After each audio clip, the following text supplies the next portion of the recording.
गैर कानूनी मुकीम अफगान बाशिंदों की बेदखली का ऑपरेशन जारी। रावलपिंडी के अटियाला जेल से 2 बसें पुलिस सिक्योरिटी में तोरखम भिजवाई गई, जहां से इन 64 अफगान बाशिंदों को वापस भेज दिया जाएगा। उधर सेंट्रल जेल पेशावर से 51 गैर कानूनी मुकीम गैर मुल्कियों को डिपोर्ट कर दिया गया।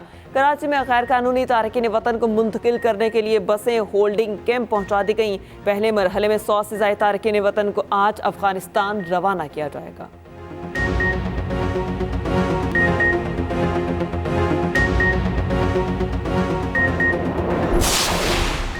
सुप्रीम कोर्ट में 90 रोज़ में आम इंतखाबात के निकाह से मुतालिक केस की समाअत आज होगी। चीफ जस्टिस काजी फाइज ईसा की सरबराही में 3 रुकनी बेंच समाअत करेगा।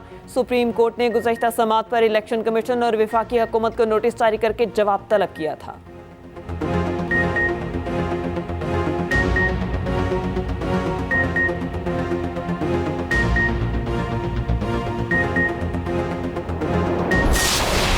$71 करोड़ की अगली किस्त के लिए पाकिस्तान और IMF के दरमियान 15 रोज़ा मुज़ाकरात आज से शुरू होंगे। दूसरी जानिब पाकिस्तान का इजाफी फंड्स के लिए IMF से रुजू करने का फैसला।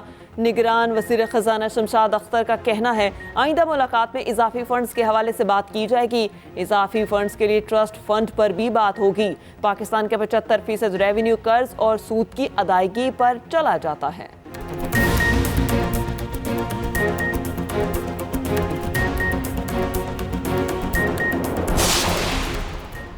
3 हफ्ते के बाद पहली बार फ़लस्तीनियों को गज़ा पट्टी छोड़ने की इजाज़त। मरीजों समेत 150 अफराद रफ़ा क्रॉसिंग से मिस्र में दाखिल। 20 एम्बुलेंसेज को जाने की इजाज़त दी गई।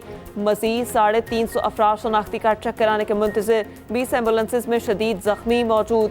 फील्ड अस्पताल मुंतकिल कर दिया गया। मज़ीद इलाज के लिए 6 अस्पताल ले जाया जाएगा।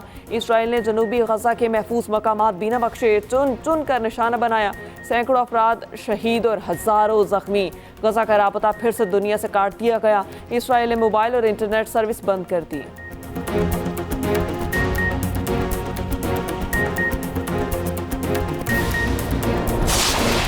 और इसराइल ने जुल्म के तमाम रिकॉर्ड तोड़ दिए। मज़लूम फ़लस्तीनियों के लिए जान बचाना मुश्किल। अस्पताल, पनाहगज़ीन कैंप, घर, स्कूल सब गैर महफूज। जब्बालिया पनाहगज़ीन कैंप पर एक और हमला। हर तरफ तबाही और बर्बादी के मनासिर। 100 से ज़ायद फ़लस्तीनी शहीद और सैकड़ों ज़ख्मी। एक ही ख़ानदान के 19 अफराद मसाइल का निशाना बने। फ़लस्तीनी शोहदा की मजमूई तादाद 8700 से तजावुज़ कर गई। ज़ख्मियों की तादाद 23,000 से ज़ायद। नसीरात और अल-शती कैंपों में इसराइल ने बारूद की बारिश कर दी। फैसलाबाद धरना अचानक नहीं हुआ, मास्टरमाइंड कौन था? फैसलाबाद धरना केस के फैसले के खिलाफ नज़रसानी अपीलें वापस लेने पर खारिज। सुप्रीम कोर्ट ने रिमार्क्स दिए। साबिक चेयरमैन पैमरा अब्सार आलम ने एक इनफरादी शख्स और नामालूम मातहत एहलकारों पर संगीन इल्ज़ाम आयद किए। जिस इनफरादी शख्स पर इल्ज़ाम लगाया वो हमारे सामने पेश नहीं। चीफ जस्टिस ने सवाल पूछा। फैसले के खिलाफ 9 नज़रसानी दरख्वास्तें आईं, फिर सब ने अचानक वापस ले ली। एक साहब बाहर से इम्पोर्ट हुए, वापस चले गए। क्या हमारी हुकूमत ने कनाडा की हुकूमत से राब्ता किया? क्या हम कनाडा में जाकर उनके पूरे मुल्क को डिस्टर्ब कर सकते हैं? क्या इदारे का एक अफसर मुल्क पे पुरतशद्दुद कार्रवाई चाहता था? हुकूमत साफ कहते उसने कुछ नहीं करना। कागज के टुकड़ों से पाकिस्तान नहीं चलेगा। हुकूमती फैक्ट फाइंडिंग कमेटी गैर कानूनी करार देकर मुस्तरद। नया इंक्वायरी कमीशन तश्कील देने की हिदायत। अदालत चेयरमैन पैमरा की तरफ से हकायक छुपाने पर बरहम। समाअत 15 नवंबर तक मुलतवी।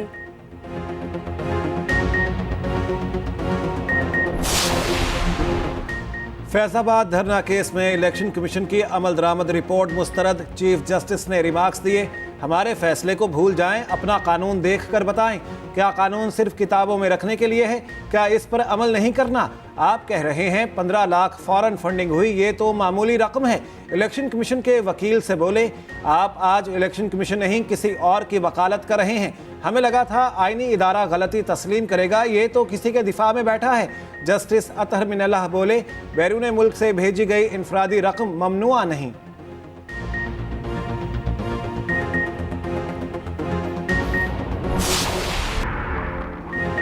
मोहलत खत्म, एक्शन शुरू।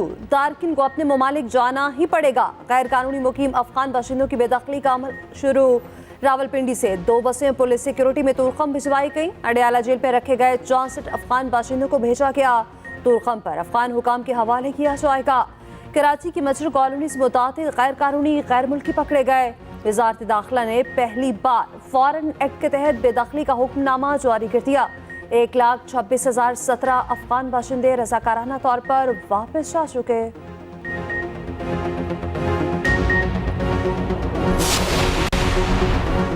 कायम मकाम chief justice Sindh high court Irfan Sadat supreme court के जज मुकर्रर। वजारत कानून और इंसाफ ने नोटिफिकेशन जारी कर दिया। जस्टिस अकील अहमद अब्बासी कायम मकाम chief justice Sindh high court मुकर्रर। सदर मुमलिकत ने तैनाती की मंजूरी दे दी।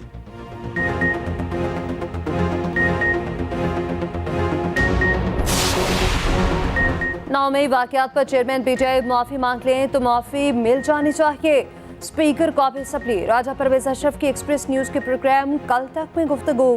कहा, नवाज शरीफ की नाअहली और उन्हें सिसिलियन माफिया कहने पर साकिब निसार और आसिफ खोसा को भी माफी मांगनी चाहिए।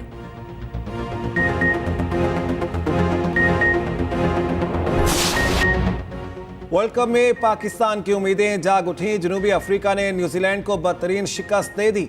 190 रन से हराया। 358 रन का हदफ देखकर कीवीज की 32 गुल 167 रन पर ढेर हो गए। 8 बल्लेबाज डबल फिगर में ही दाखिल ना हो सके। केशु महाराज की 4, मार्को जैनसन ने 3 खिलाड़ियों को पवेलियन पहुंचाया। अफ्रीकी बल्लेबाजों क्विंटन डिकॉक और वेंडर जूसन ने बॉलर्स को खूब सबक सिखाया। क्विंटन डिकॉक ने 114 रन बनाए। वेंडर जूसन ने 133 रन की इनिंग्स खेली। डेविड मिलर भी पीछे न रहे। 30 गेंदों पर 53 रन का लाठी चार्ज किया। वर्ल्ड कप में सबसे ज्यादा 82 छक्के लगाने का रिकॉर्ड जनूबी अफ्रीका के नाम। डिकॉक वर्ल्ड कप तारीख में सबसे ज्यादा रन्स बनाने वाले बल्लेबाज बन गए।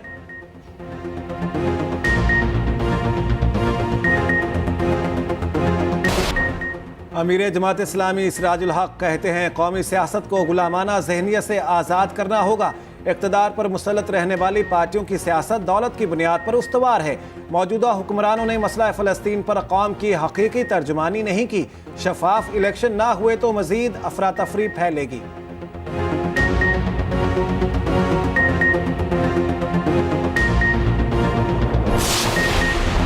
कौमी बचत स्कीमों में मुनाफे की शरह में रद्दोबदल। स्पेशल सेविंग सर्टिफिकेट्स और अकाउंट्स के लिए शरह मुनाफा बढ़ाकर 19% कर दिया। डिफेंस, बहबूद, short term saving certificate, pensioners benefit, शोहदा फैमिली वेलफेयर अकाउंट्स के मुनाफे में कमी कर दी गई।